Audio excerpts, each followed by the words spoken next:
Des métamorphoses, on pourrait dire qu'il y en a de plus en plus et en Iran, mais il ne s'agit pas de papillons, c'est plutôt de métamorphoses du cœur. Bonjour Clémence.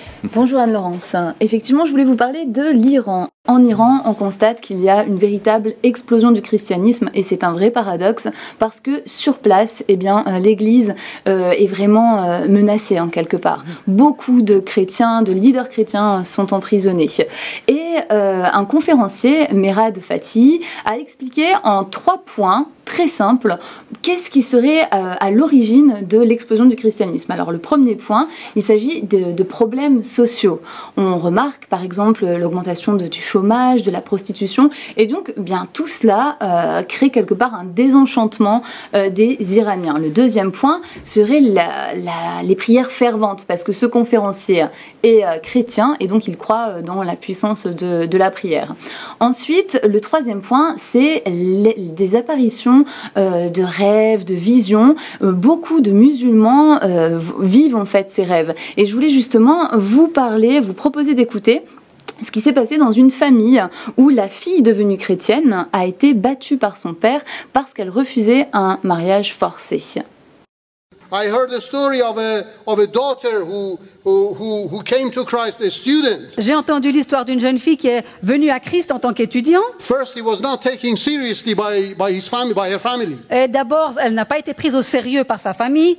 But then they realized that she's continuing in her faith. Mais après, ils ont réalisé qu'elle continuait sa marche dans sa foi. They thought we give her in marriage to a Muslim and she will change. Et ils se sont dit, on va la marier à un musulman et elle changera. But she didn't want. Mais elle a refusé. So they forced her. Ils l'ont forcée. And it was the day that these people, according to our tradition, come to ask for the bride, ask for the girl. Et le jour est venu où, selon notre tradition, les gens viennent pour demander l'épouse.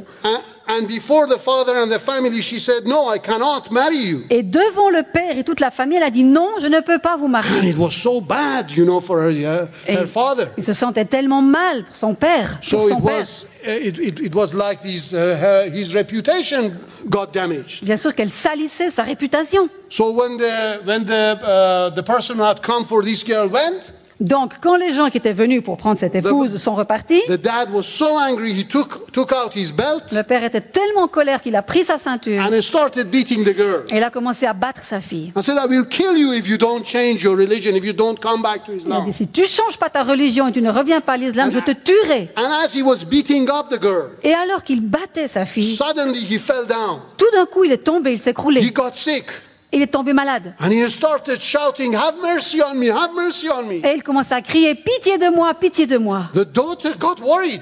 Et la fille s'est inquiétée. With all the wounds that she had, she started getting worried for her father. Avec toutes ces blessures qu'elle avait partout, elle a commencé à soigner son père.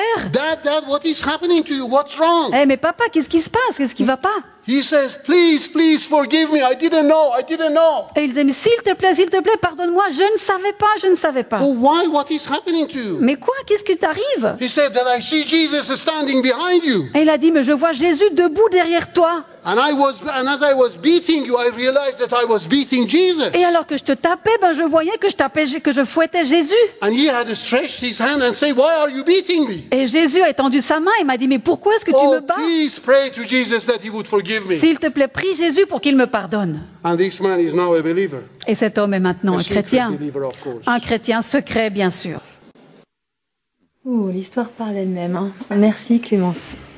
On va laisser ces paroles résonner.